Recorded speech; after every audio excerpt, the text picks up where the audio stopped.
أستغفر الله العظيم أستغفر الله العظيم أستغفر الله اعوذ باللہ من الشیطان الرجیم بسم اللہ الرحمن الرحیم ایاک نعبد و ایاک نستعین۔ ہم زمین و آسمان کے پروردگار کا شکر ادا کرتے ہیں جس نے ہمیں اسلام کی دولت سے نوازا اور حضرت محمد صلی اللہ علیہ وآلہ وسلم کا امتی بنایا۔ میں اصل محمود آج آپ کے لیے ایک چھوٹی سی خوشخبری بھی ہے اور ایک چھوٹا سا ہم نے پروجیکٹ بھی شروع کیا ہے، وہ ہے مقدس اوراق کے لیے۔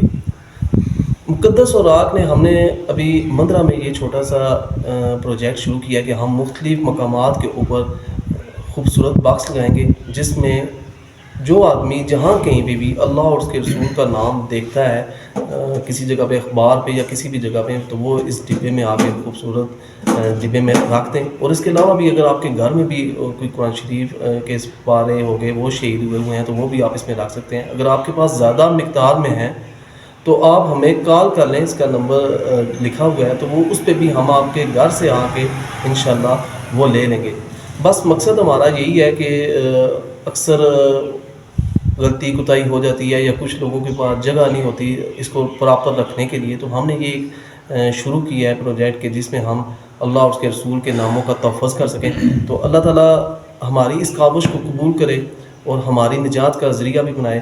تو آج قاری اسماعیل صاحب بھی ہمارے ساتھ موجود ہیں، تو ہم ان سے ریکویسٹ کریں گے کہ اس کے اوپر ہمیں کوئی ایمان افروز واقعہ سنائیں کہ جن لوگوں نے اللہ اور اس کے رسول کے ناموں کا تحفظ کیا، اس کو اچھی جگہ پہ رکھا، اس کے ساتھ محبت کی، جنہوں نے محفوظ کیا، تو ان کا کیا اجر و ثواب ہے۔ تو قاری صاحب سے ریکویسٹ کرتے ہیں کہ وہ ہمیں بتائیں اس کے بارے میں۔ اعوذ باللہ من الشیطان الرجیم بسم اللہ الرحمن الرحیم۔ رب العالمین کی جو کتاب ہے لا ریب کتاب ہے، جس میں کوئی شک نہیں، ہر حرف کی کوئی قیمت نہیں۔ اللہ تبارک و تعالیٰ کا ہر نام بے نیاز ہے، بے شان ہے اور بے مثال ہے۔ رب العالمین کے ناموں کا قدر کرنا، ادب کرنا، احترام کرنا، حضور نبی رحمت صلی اللہ علیہ وسلم کے نام مبارک کا قدر کرنا، ادب کرنا، احترام کرنا، یہ ہر مسلمان پر فریضہ ہے، اور ہم سب کا کام ہے کہ ہم اس فرض کو بہترین طریقے سے سر انجام دیں۔ آپ نے شاید پہلے واقعہ سنا ہوگا کہ بشر حافی ایک بہت بڑے اللہ تبارک و تعالیٰ کے ولی گزرے۔ اس سے پہلے یہ ہر وقت شراب میں دھند رہتے تھے، میخانے میں جا کر شراب پیتے تھے۔ ایک مرتبہ یہ میخانے کی طرف جا رہا تھا، راستے میں دیکھا تو ایک نالے میں اللہ تبارک و تعالیٰ کا نام، مقدس نام پڑا تھا۔ بشر حافی نے اٹھا کر چوما اور کسی اونچی جگہ پر رکھا، تو وہ اپنے معمول کے مطابق چلا گیا۔ وقت کے ولی کو رب العالمین نے الہام کیا کہ جاؤ بشر کو میرا سلام کہنا اور میرا سندیسہ دینا کہ رب العالمین نے تمہارے گناہوں کو معاف فرما دیا ہے۔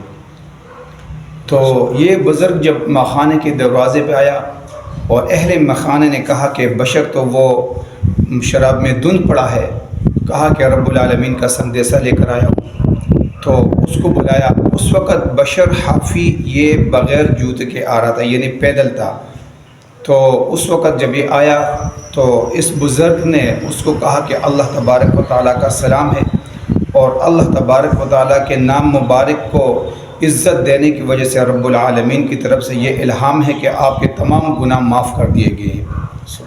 تو بشر حافی نے کہ جب یہ رب العالمین کا سندیسہ سنا تو وہ نشہ بھول گیا جو شراب کا تھا، تو اس نے توبہ کی اور اللہ تبارک و تعالیٰ سے معافی مانگی، اور یہ بہت بڑا اللہ کا ولی گزرا۔ اچھا، مدینہ شریف میں یہ جس گلی سے بھی گزرتا اور جس راستے سے یہ مسجد میں جاتا، تو اس راستے میں کوئی چوپایا، کوئی پیشاب نہ کرتا، کوئی گوبر اس گندگی نہ ڈالتا۔ تو ایک دن ایسا ہوا کہ ایک دن جب یہ دنیا سے چلا گیا، رخصت ہوا، تو ایک چوپائے نے وہاں پر پیشاب کیا، تو ایک شخص نے اونچی آواز سے آواز لگائی کہ لوگوں سن لو، بشر حافی اب اس دنیا میں نہیں رہے۔ کسی نے پوچھا کہ حضور آپ کو کیسا بتائے؟ فرمایا کہ اس لیے کہ میں نے ساری زندگی بشر حافی کو بغیر جوتے سے چلتے ہوئے دیکھا، تو اس راستے میں کہا کہ میں نے بشر خافی کو ساری زندگی بغیر جوتے سے اس گلی سے گزرتے ہوئے دیکھا، کسی چوپائی نے پیشاب نہیں کیا۔ آج کسی چوپائی نے یہاں پہ گوبر کیے تھے، اس کا مطلب ہے کہ بشر خافی اب اس دنیا میں نہیں رہے۔ تو رب العالمین کے مقدس نام کی برکات سے اللہ تبارک و تعالیٰ گناہوں کو معاف فرما دیتا ہے۔ ہم سب کا کام ہے کہ ہم جدھر بھی رب العالمین کا نام، قرآن مجید کے مقدس اوراق، محمد صلی اللہ علیہ وسلم کا مبارک نام جدھر بھی دیکھیں اور بغیر جگہ کے پڑھے تو ہمارا کام ہے ہم اٹھا کر اس بکس میں ڈالیں۔ اللہ پاک عمل کرنے کی توفیق عطا فرمائے۔ وآخر دعوانا الحمد۔ جزاکم اللہ خیر۔ قاری صاحب کا بہت شکریہ، ماشاءاللہ بڑا ایمان افروز واقعہ انہوں نے ہمیں سنایا۔ تو انشاءاللہ ہم اس طریقے سے ان ناموں کا تحفظ کرتے رہیں گے۔ اچھا، میری بس تمام سننے والوں سے ریکویسٹ ہے کہ میرے بھائیوں، جس طریقے سے آج کل کا دور جا رہا ہے نا، آپ نے بھی دیکھا ہوگا اور میں بھی دیکھ رہا ہوں نا کہ ہم لوگ نیکیاں کرتے ہیں، ماشاءاللہ رمضان کا مہینہ ہے، بے شمار ہمارے اعمال ہوتے ہیں، ڈھیر سارے نمازیں ہیں، روزے ہیں، صدقات کرتے ہیں، لیکن میرے بھائیوں دیکھنا کہ آج کل مختلف زیادہ لوگوں کے نیچے سے جس لفافے کے اندر ہم اپنی نیکیاں ڈال رہے ہیں، وہ لفافہ کہیں پھٹا تو نہیں ہے نیچے سے۔ آج اگر ہم دیکھیں نبی کریم صلی اللہ علیہ وسلم کی حدیث کا مفہوم ہے، آپ کو یاد میں ہمارے اتنے برے کچھ حالات ہیں کہ میں اس کو بیان نہیں کر سکتا۔ دیکھیں پڑوسیوں کے حقوق کے اوپر دیکھ لیں، نبی کریم صلی اللہ علیہ وسلم نے فرمایا کہ جس آدمی نے پڑوسیوں کو تکلیف دی تو اس کے اعمال اس طرح پگھلیں گے جس طرح گرمی میں برف پگھلتی ہے، تو یہ ہماری نیکیاں اس طریقے سے ضائع ہو جائیں گی۔ اسی طریقے سے ہم کسی بندے کا دل دکھاتے ہیں، کسی بندے کے ساتھ زیادتی کرتے ہیں اور ادھر سے ہم نماز، روزہ، حج، زکوٰۃ بھی کرتے رہیں گے، تو میرے بھائیوں یہ سارے اعمال آپ کے ضائع ہو جائیں گے۔ اس لیے میری تمام بھائیوں سے ریکویسٹ ہے، حقوق العباد کے اوپر، حقوق اللہ تو وہ تو سب سے پہلے ہے، وہ آپ نے کرتے رہنا ہے، لیکن اس کی معافی پھر بھی اگر آپ اللہ سے رو دو کے مانگتے ہیں وہ معاف کر دے گا۔ لیکن حقوق العباد میں اگر آپ نے کسی کے ساتھ ظلم کیا، کسی کے ساتھ زیادتی کی، کسی کے ساتھ مال کھایا، کسی کا دل دکھایا، کسی کو گالی دی، کسی کی عزت لوٹی، تو یہ بھائیوں آپ جتنی مرضی توبہ کر لو نا، یہ معاف نہیں ہونا۔ اس لیے نبی کریم صلی اللہ علیہ وسلم کی ایک اور حدیث کا مفہوم ہے کہ قیامت والے دن اتنا انصاف ہوگا، اگر سینگ والی بکری نے بغیر سینگ والی کو مارا تو بغیر سینگ والی کو بھی پھر سینگ دیے جائیں گے، وہ بھی مارا، وہ بھی مارے گی۔ تو اس لیے اگر آپ نے کسی کے ساتھ کسی کے کہنے کے اوپر ظلم کر دیا، کسی کی عزت کے اوپر ہاتھ رکھ دیا، کسی کے اوپر قتل کر دیا، تو میرے بھائیوں آپ جتنا مرضی رو پیٹ لو، جو مرضی کر لو، یہ آپ کا کبھی بھی معاف نہیں ہونا، اور اس نے قیامت والے دن آپ کو جہنم میں پھینکوا کے رہنا ہے۔ اس لیے چند پیسوں کی خاطر، چند ٹکوں کی خاطر، چند کسی بڑے کے کہنے کی خاطر کسی کی عزت کے اوپر ہاتھ نہ ڈالیں، کسی کو ساتھ قتل نہ کریں، کسی کو ماریں نہ، کسی کے ساتھ زیادتی نہ کریں۔ اللہ تعالیٰ ہمیں نبی کریم صلی اللہ علیہ وسلم اور صحابہ کرام اور اہل بیت کے طریقہ کار پر چلنے کی توفیق عطا فرمائے۔ اللہ تعالیٰ ہمارا یہ عمل اپنی بارگاہ میں قبول کرے۔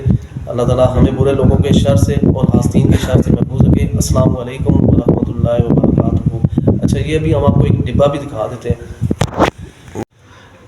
اچھا یہ بھائیو، یہ ہمارا خوبصورت سا باکس ہے، اس کے اندر ہم انشاءاللہ مقدس اوراق رکھیں گے۔